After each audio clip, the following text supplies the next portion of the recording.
what do you think about all these BTC people that still sell BTC as if it was Monero? You need to take some accountability for telling people to use a tool that will result in people going to jail.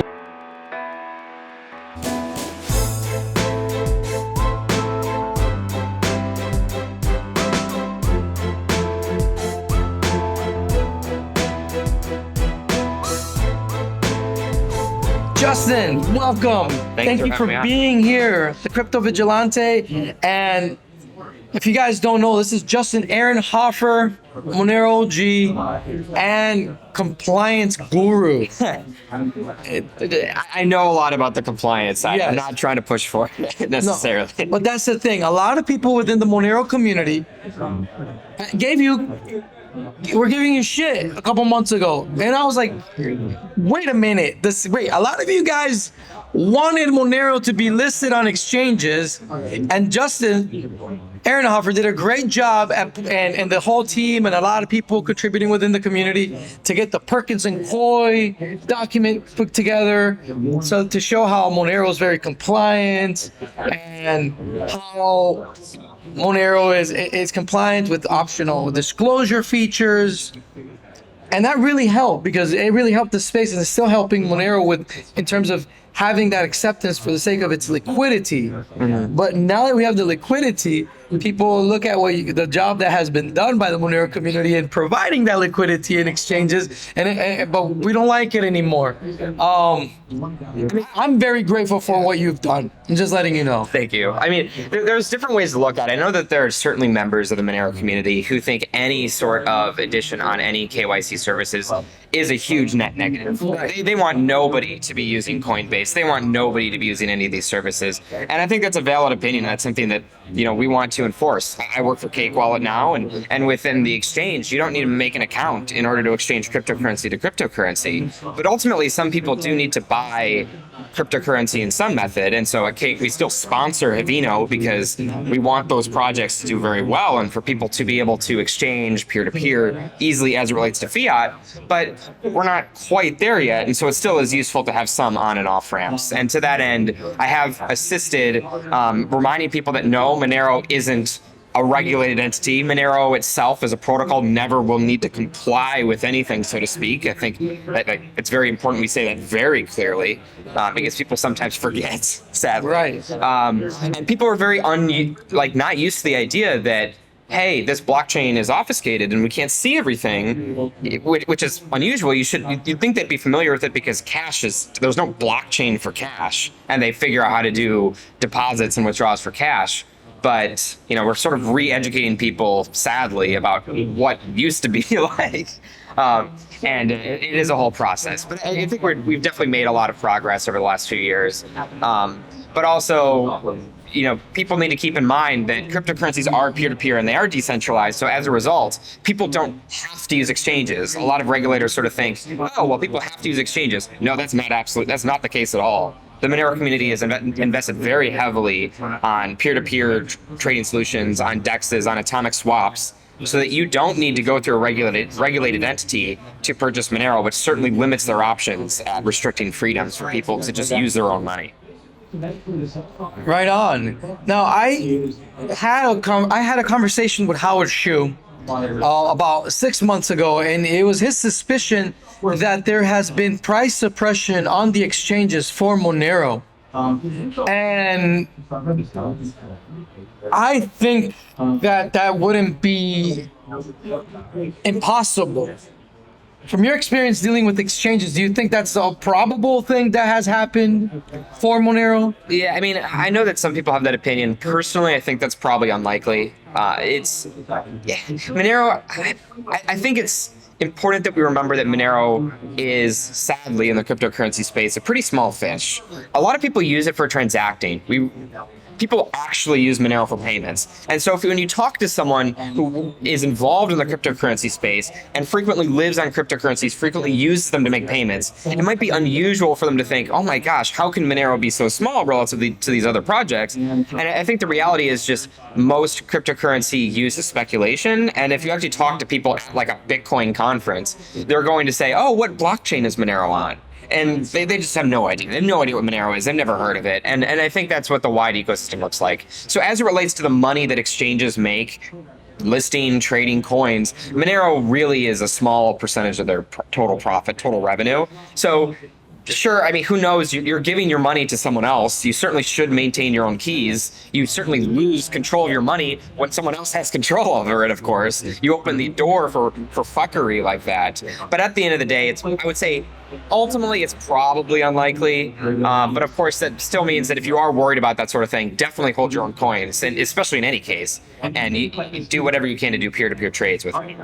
You know, something about Monero that is very fascinating is just the nature of it. Yeah, because it's private. So, you know, we heard Marta Bueno speak just now about the use case of Cuba. And the fact that from a compliance side, once Monero's off the exchanges and we're doing P2P, it's like, what can the tyrants in Cuba do? Yeah, I think that's a super important point. Like, I know that there are many reasons to not use an exchange at all. And for many people, their use case does not allow them to use an exchange. And that's valid, and we want to support that as much as possible. But I do want to keep emphasizing, too, that when you pull Monero off an exchange compared to pulling Bitcoin off an exchange, there's a huge difference, right? You take the Monero off, they know you bought the Monero. They know you withdrew it to the specified address, but they don't know anything else. They don't have an automated tool that will track you for the history of time, that will send automated emails to their reports, shut your accounts down 6 years down the line and limit a SAR or whatever based off what they believe is suspicious, potentially suspicious activity.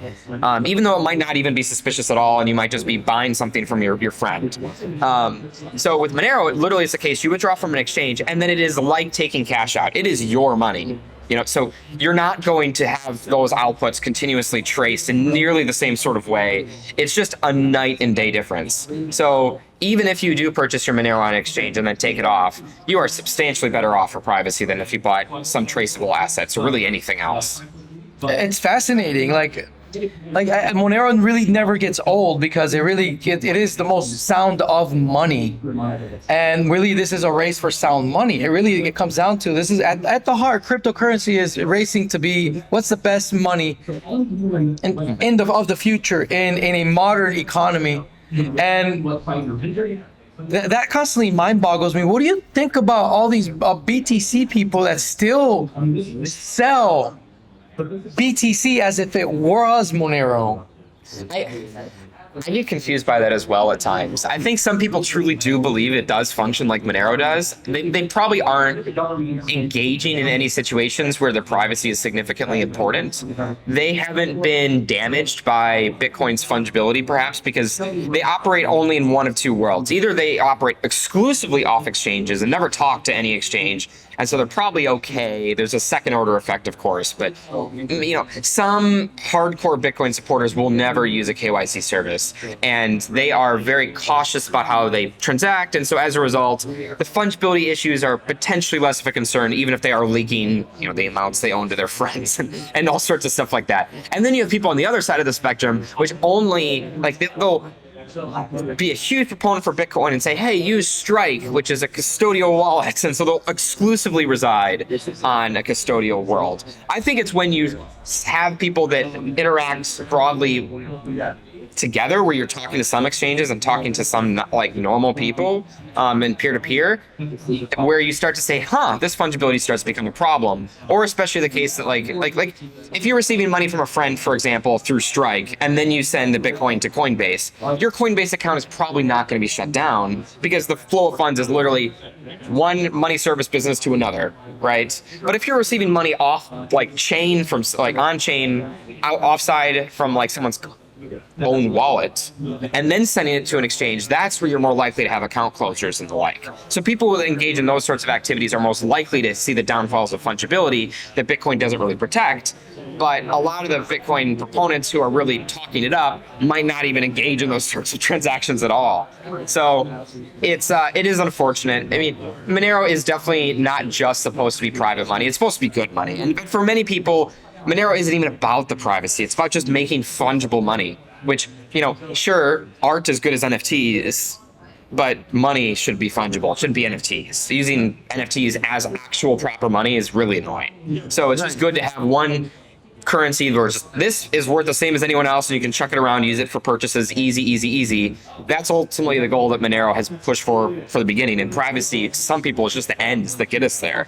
So exactly, yeah, it's really cool. Yes, it's just the reason I bring this up is because I don't know if you saw like a lot of Bitcoiners that people have really looked up to, like Andreas Antonopoulos. I'm not going to name him because he literally said that recently, this past week. I don't know if you saw that.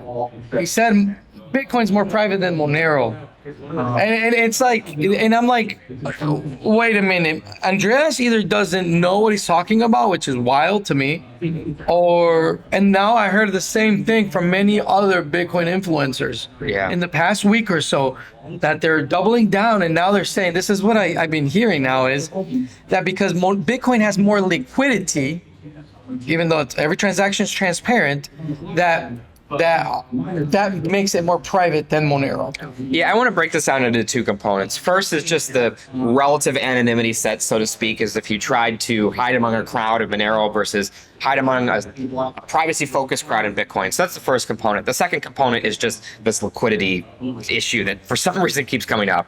So as it relates to the former, I do think a lot of Bitcoiners believe that's the case, that, oh, Bitcoin's a bigger network. Surely that, I've heard of Wasabi, I've heard of Samurai. Surely more people are using that than this random altcoin Monero. And the fact of the matter is that simply is not true. It's difficult to specifically compare like money that leaves Samurai mixing in transactions to Monero transactions. Like, these are somewhat art style comparisons in terms of what you try to match some of these numbers up. But really all indicators point to Monero having a substantially larger user base and crowd to hide among for privacy than any Bitcoin privacy implementation. Whether it's Samurai, whether it's Wasabi, all these different implementations, Monero has far more used privacy, in my opinion, than any of these combined. So the idea that Monero's privacy anonymity set is small by comparison is simply untrue. As it relates to Monero liquidity, it's just such an odd argument, I feel, for someone like Andreas to bring up, because Andreas and three other people. Yeah, but who are you specifically? Like, who is his audience? If his audience consists entirely of billionaire Russian oligarchs, then sure, he's correct. It's hard to just click a button and buy $1 billion of Monero.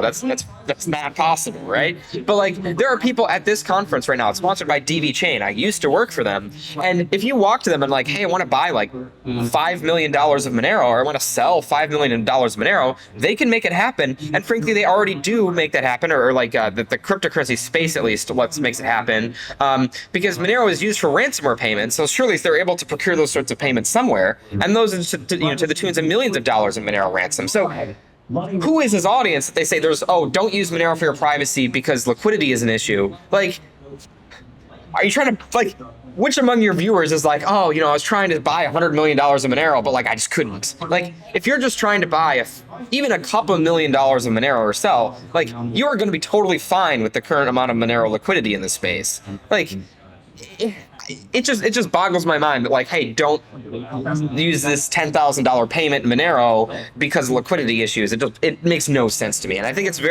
there's no true connection between that and reality, and it's really frustrating for me to witness someone who I might otherwise respect saying like, don't use Monero for privacy because you can't buy $100 million easily. It just doesn't make sense to me. Yeah.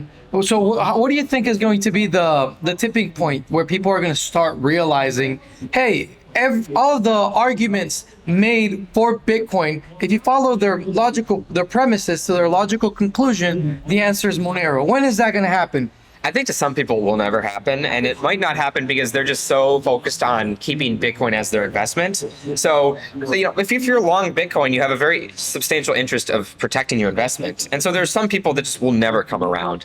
And that's why I think Monero has had a lot more success focusing on payments the last few years. And this has just really been the dark horse in the cryptocurrency space. Very few people actually use cryptocurrencies for any sort of transaction at all, right? Period. And so you have different vendors here that have realized, oh my goodness, Monero is actually used for payments. Like we're seeing coin cards, for example, where they're seeing, leading up to MoneroTopia, they're seeing just as many payments to their platform in Monero as Bitcoin. And that's like, exceeds Ethereum, Lightning, all these other things. Monero's parity, and we're just well down on the list by comparison. Which with Cake Wallet, we see that people want to use payments. So the entire app is based around, we're like the only multi-currency app out there that isn't like an exchange interface just for buy, sell, buy, sell, buy, sell right in front of your face. It's all built around how do you send money back and forth? How do you exchange to one asset? Sure, to pay an invoice, but ultimately people are sending money back and forth using Cake, unlike the vast majority of other cryptocurrency wallet apps out there. And even Bear Arms and Bitcoin, which Cake Wallet is also a sponsor of, like, they have had more payments in Monero than payments in Bitcoin and credit cards combined. Like, people actually do use Monero for payments. So I would say the movement actually has already started, and it's just something most people haven't noticed. As it relates to price action, who knows? I mean, I think that's one thing people don't understand, is that just if I on the spot buy Monero, send it to you, and then you sell Monero, there isn't much permanent value generated there, right? Because there's no kept long position. The real secondary effect that would drive value there is actually from just the higher desire to actually trade, so that there's an incentive for market makers to hold more balance, and that's where the real value comes from. It's like the exchange makes their cuts, so they get their profit, and also market makers need to hold more of a long position in order to cover the need of liquidity. So that's, people say, oh, transactions are up, why is the price up? It's because transactions alone don't really derive much price and much direct price value. Instead, it's just, you might have the secondary effect though. Sorry, I totally got derailed there. No. That was like, that's great. Yeah. That's something that I continuously hear people say, why don't transactions generate value? And the fact is they usually don't. It's all like, how do you get the big players in the space to actually hold Monero? And one of the reasons is people needing to buy and sell it.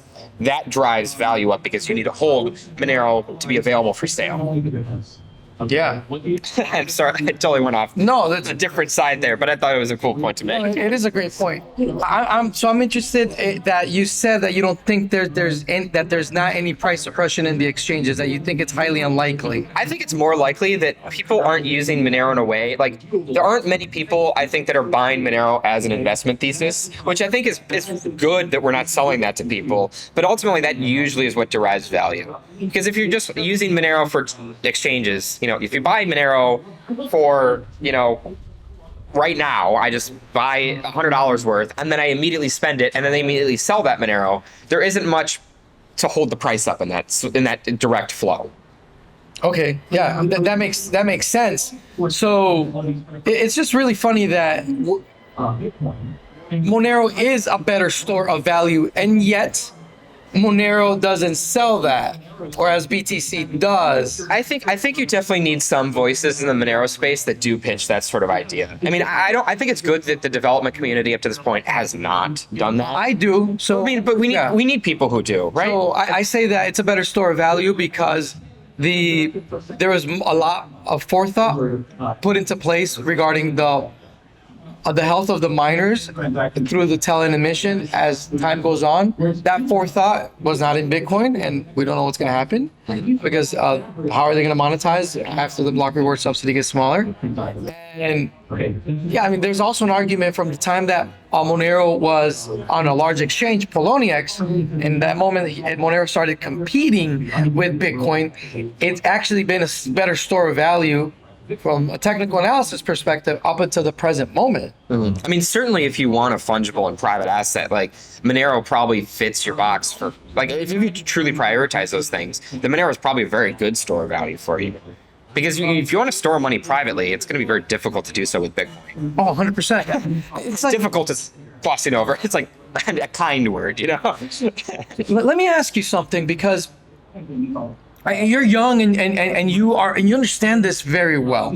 Why is it that in crypto, some people and some developers in some communities, they tend to think that going feature freak mode and complexity driven mode is the way to somehow the best way for a project to move forward? Whereas in Monero, we keep seeing this no one really talks about it, but it's implicit of let's keep things simple. Private by default, just plug and play. And there's that elegance in design that no one really ever talks about, but it's we need to talk about it. That there's an elegance in design, something simple, easy to use, where I don't have to use a second layer. I don't have to go into a mixer. It's just easy to use, and I have sound money. Yeah, that is easy to use. Why is it that there is that people think that this is not important elsewhere?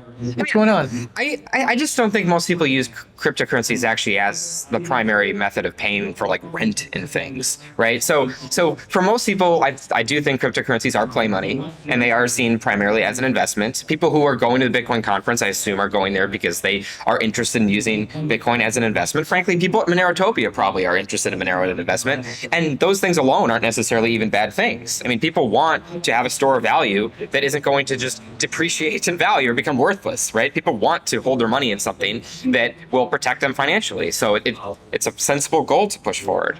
But as it relates to Bitcoin and the different narratives, I think that, Bitcoin still, like, there are proponents in the Bitcoin space who still associate privacy with Bitcoin. I believe incorrectly, but they would argue that it's correct. And I think they believe in different ideals by and large. I was speaking with someone from the Wasabi community yesterday, and it was interesting because I asked them a few questions, like, one, can you give me your approach for why you believe that when you as a privacy advocate are focused on this privacy tool on Bitcoin, why are you specifically a proponent of this said thing? And then how do you reconcile the idea that your tool that you love so much is specifically blacklisting coins now? Right. How do you reconcile those things? How do you do that? And I don't agree with what I was hearing from this person, but they just very much believe in not changing code. They believe in whatever they set up now being functional in like 700 years from now. No, wait, but they do change code though. Well, so Wasabi does, which is why it's frustrating. Right. They change. See, this is the inconsistency. And the inconsistency. BTC does change code. Yeah, they changed code, but for some reason they just not just the code, but the protocol. Yeah, because the base rule set. So they do change. They don't remove old functionality, and I think that's the big difference. With Monero, the community by and large knows that if you want to push privacy forward, if you want transactions to actually look indistinguishable, you need to prevent people from doing things that make their transactions distinguishable. Right? Exactly. You need to specifically make it so the transactions look more like over time. Monero, when it first launched, had certain components that were not nearly as well hidden. For example, the amounts. Monero didn't hide the amounts on day one. Now we hide the amounts, and we needed to prevent people from sending transactions with transparent amounts. Now, a Bitcoin proponent might say it was a bad thing that you prevented someone from being able to send an old form of a transaction. That opens up doors to all sorts of centralization and things. And I think, frankly, that becomes more of a philosophical argument than anything else. But for whatever reason, a lot of these Bitcoin proponents do believe in that philosophy. And so we're going to have to find a way to meet them some way in messaging to help encourage them to use a better asset ultimately, I feel. And I don't actually have the best answer for that. We need more voices, and I think we need people trying their different voices to help convince these people, because it does surprise me when someone who is a privacy advocate and just will die for privacy, but we also be like, yeah, but like I hate Monero, I love Bitcoin because it has a transparent amount, and I'm sitting there like, how do you reconcile those things? Right. But some people do, and I don't understand it, but they do. There's that thought that, that fallacy that, Monero may have an inflation bug, and you wrote a piece on that, right? Yeah. Can you explain to people how Monero does not have an inflation bug and how you can audit the supply? Sure. So Monero relies on very, very trusted mathematics. Like it was previously set up for Bitcoin, has been well known, was adapted to Monero, also well known. The adaptations were well tested, and so we can say with a pretty high degree of confidence that Monero is relying on super well understood code and super well understood cryptography for the specific implementation that we use. And so Monero doesn't have amounts that are transparent, but you can still look at all the proofs and say, hey, this proof is valid for these transactions. So money was not minted out of thin air, of course, assuming the proof is valid. But we compare that to Bitcoin, which has public amounts on the record, on each transaction.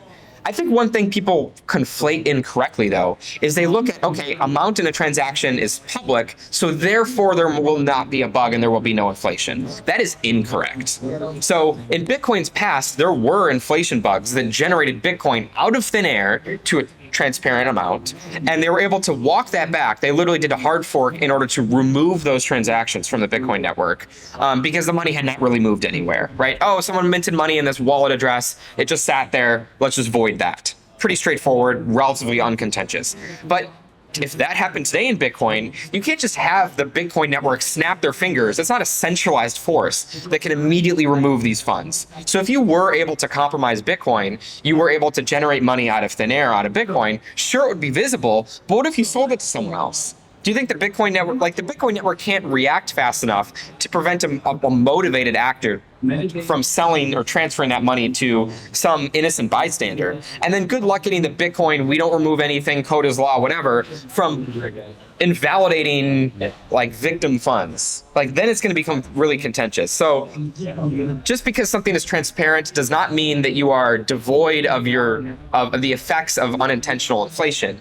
And Monero has very robust checks in place to make sure that the amounts are what people say they are. So it is a very complicated problem, and I think it's very frustrating for people in the Bitcoin space primarily to look at this point with no nuance whatsoever, and they instead latch onto this one bullet point that has actual no real relevance to the protection of their value, and it's frustrating to witness. Yeah, it is frustrating. I tried to do well. I try to keep my composure around them. I'm not the best at keeping my composure around people that, at this point in the game, I come across as dude, you're kind of just lying. Yeah. So it's.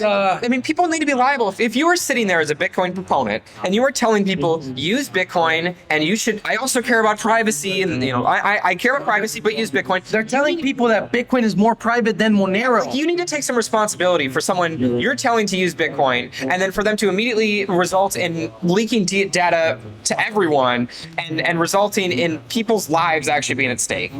You need to take some accountability as someone, you as in the Bitcoin proponent, needs to take some accountability for telling people to use a tool that will result in people going to jail. When it came to the trucker protests in Canada, for example, we had Bitcoin proponents up there that were trying to say, okay, look, use this alternative method for sending money back and forth. You don't need to use an exchange, use Bitcoin. And that resulted in arrests. It resulted in police tracing funds to the people who are actually on the grounds, who are protesters. And whether you like the protester, situation or not, whatever your politics are, if you are a Bitcoin proponent, you probably should not be going around making it easier for these people to go to jail. Yeah, I can't. I personally, I cannot. I tried to debate one of them 2 days ago. I did debate him, but I was so infuriated by the blatant lies, and now the lies are stacked upon each other that I don't think I'd be able to keep my composure in front of someone like that. It's hard, man. It's incredible. Thank you for everything you're doing. Yeah, thanks, Rafael. I appreciate you having me on. Thank you, and thank you for all your hard work and everything that you've done in Monero,